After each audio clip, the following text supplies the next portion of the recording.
G'day, welcome to Tibooburra.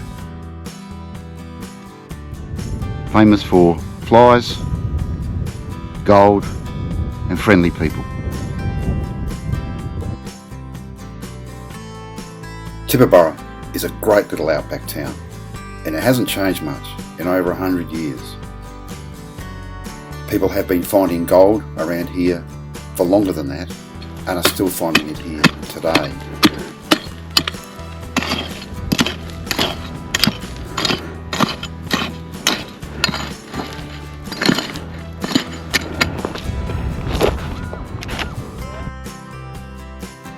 You never quite know who you're going to meet in the main street on the way back from the pub.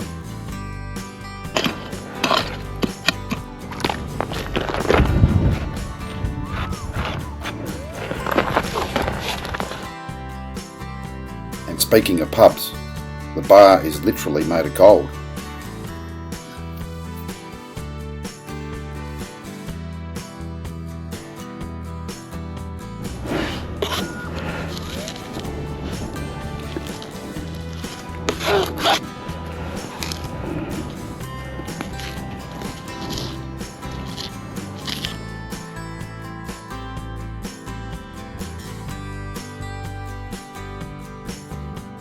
And where it can get so hot and dry that the frogs come into the laundry tub for a swim.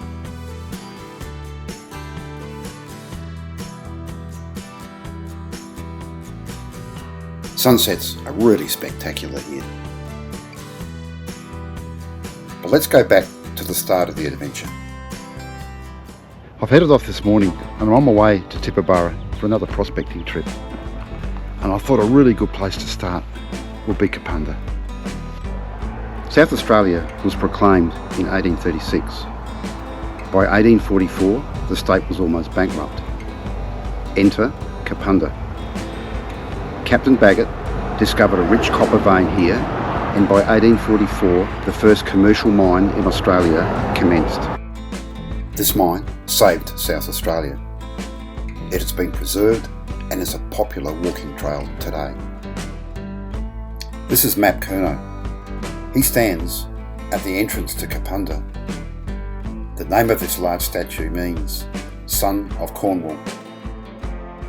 It is that Cornish mining heritage, full of superstition, that leads to the claim that this is the most haunted town in Australia.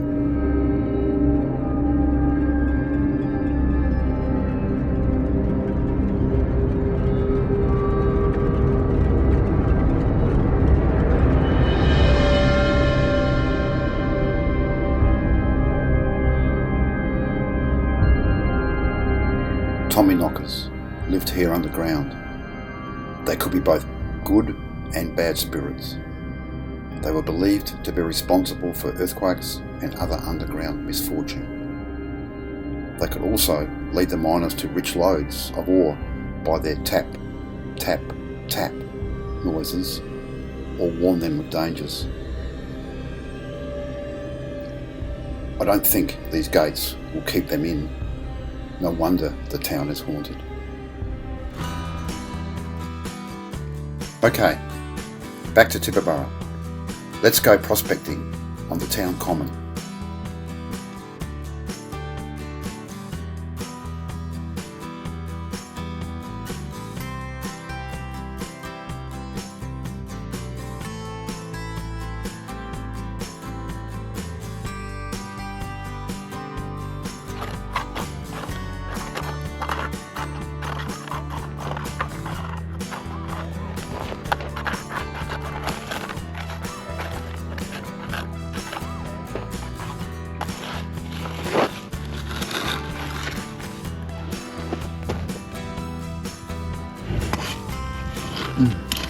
Soft.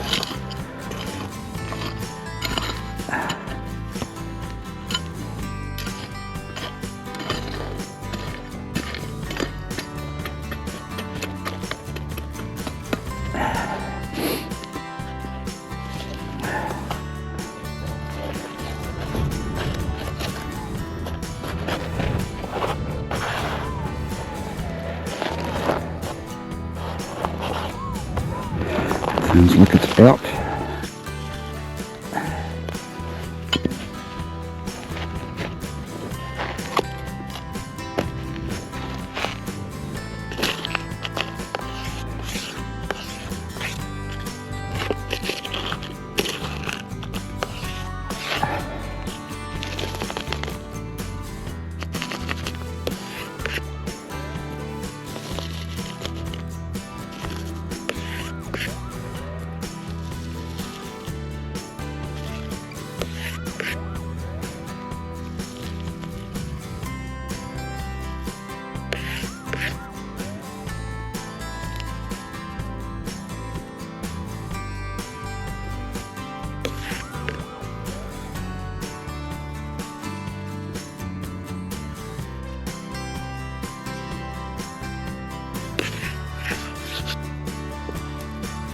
Here it is.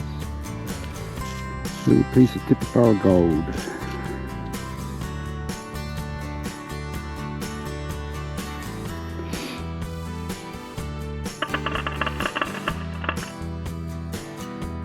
This is Paul, my detecting buddy.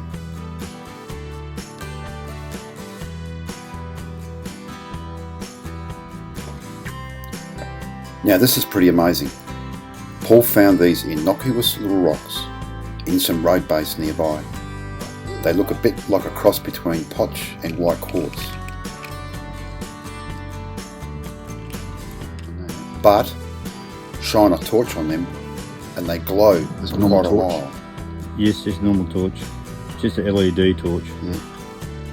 Many minerals fluoresce under a UV light. Ready? Whenever you're ready. But continuing to glow after a normal torch LED light is very unusual. Yeah, Paul has made a time to catch up with a government geologist in Broken Hill who was very interested.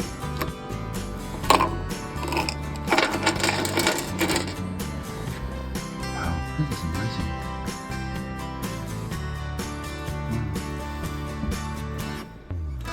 Been night time. These low hills you can see behind me, and that is the Baldina and the Mongalata goldfields, a collection of small mines that followed the road all the way up from here for about another 20 k's ahead of me. I'm just out the back of Burra at the moment, running roughly parallel to the Barrier Highway. Time to pull over, air down, because we're going to be on the dirt for a little while now. Gold was first discovered here in 1930, but it was already a farming community. The main mines closed in 1936, employing about 120 men at its peak. There would have been no shortage of labour here during the Great Depression. There is one live mine still being worked today, and about 11,000 ounces of gold was extracted from the area since the 1930s. Continue north, driving through some beautiful country on the back roads, and we come across Mount Bryan East. In 1865, George Goyder, Surveyor General of South Australia, developed a 10-inch or 250mm rainfall barrier across the state, which pretty much meant north of this, with less than 10 inches of rain, was only suitable for pastoral country, but south of this line, with greater than 10 inches of rain, agricultural pursuits could be sustainable. Given the lack of data at that time, Goyder's line, as it became known, is still valid today. If I told you Australia had its own adventure hero, who was probably more adventurous than Indiana Jones of movie phone, and did so many things in his life, and then I tell you, you've probably never heard of him, would you believe me? Well, here I am at the birthplace of Sir Hubert Wilkins. His family homes have been restored by Australian Geographic, and this guy is an absolute legend. Let me tell you why. He was born right here in Mount Bryan East in 1888. He was a polar explorer, a daring pilot who was the first to fly over the North Pole, a wartime photographer. He won the Military Cross with a bar, i.e. he won it twice. Survived being shipwrecked in the Arctic for months and was the first person to take a submarine under the polar ice cap. The United States Navy thought so highly of him that they took his ashes to the North Pole aboard the submarine USS Skate in 1959. For some reason this country hasn't really recognised his amazing feats. Back at Tibooburra, I spent a day out at Mount Stewart but didn't really have much luck. Lots of rubbish, lead pellets and other non-gold targets.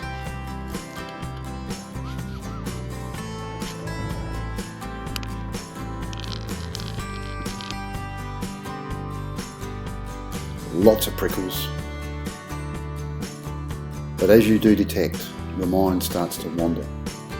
You start to think of where to next. And I've noticed this tends to be when you start to see other things, like the Australian coat of arms.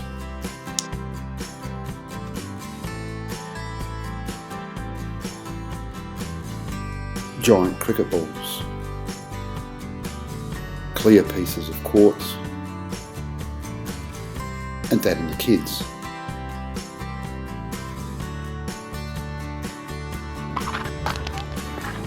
I have found a reasonable amount of gold here on Mount Stewart before, just not today. But don't give up until it's late and you're almost back to the cruiser.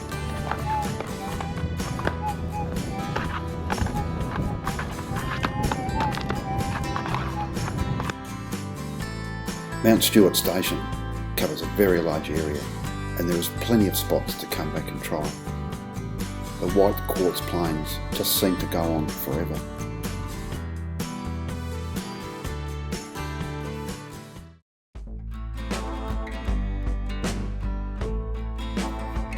Back on the journey to Tibooburra, the scenery just gets better. The ruins of Kapunda Station are worth a stop. The first Kapunda head station was located near the homestead. It was established by Christopher Giles, who was the father of the famous Western Australian explorer Ernest Giles.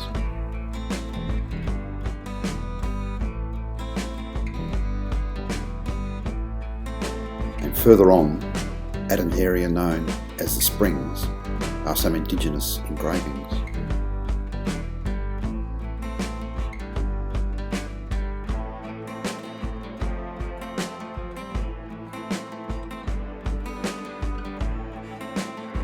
I'm taking the track into the old Mount Granger goldfields. First mined in 1891, it had its challenges, eventually closing in 1981 after producing over 2,000 ounces of gold. Well, I got here last night, probably a little bit too late, probably about 4:45, and the sun was going down and it was bloody cold. It was probably about 0 overnight. One government website had said, when I asked, can I visit Mount Granger old goldfields? Yes, you're welcome to come and have a look, but you can't prospect or fossick without a permit. Okay, I'll just film. Drive all the way out here on about a 10-15k bumpy old four-wheel drive track. And then I get here and here's another government department saying no entry, trespassers prosecuted. So one government department that looks after Crown land says come on down, and the other one, Department of Mines and Energy, says keep out or else. Interesting. Nothing like a bit of collaboration between government departments. Anyway, just be walking around the bush outside of the restricted area, and look, there's a few spots you can see. There's a drive in here to the side of a hill and quite a few scrapings around here.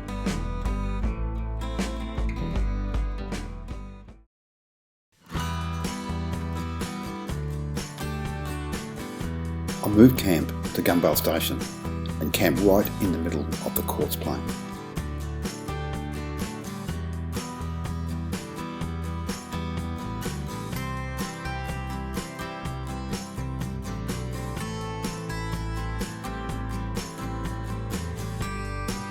This place, in my opinion, is the most spectacular scenery on the goldfields around this area.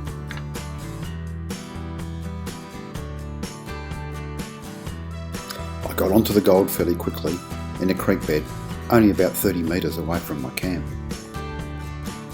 I detected around the camp area and found a few more pieces of gold, but every now and then I just had to put the detector down and take a look at the view. I've had a good day. Got the fire going, got the spud in, and just chilling out at the minute, just enjoying this beautiful evening in this beautiful place.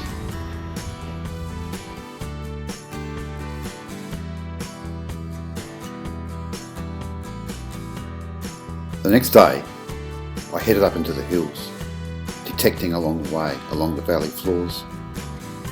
I found a few more pieces while just taking in this beautiful scenery.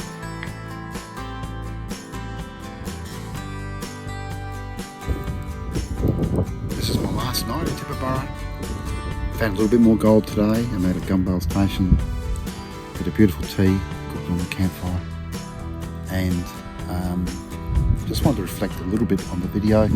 I hope you enjoyed it. I tried to blend the excitement of the gold at Tibooburra, the quirky nature of the town, a typical outback town.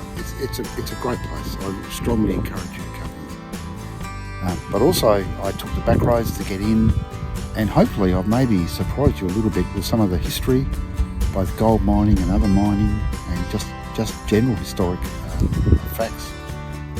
The trip up here from Adelaide is not boring, and I've only done probably half of what I could have done. So anyway guys, thank you. I hope you've enjoyed it, and I'll catch you next time.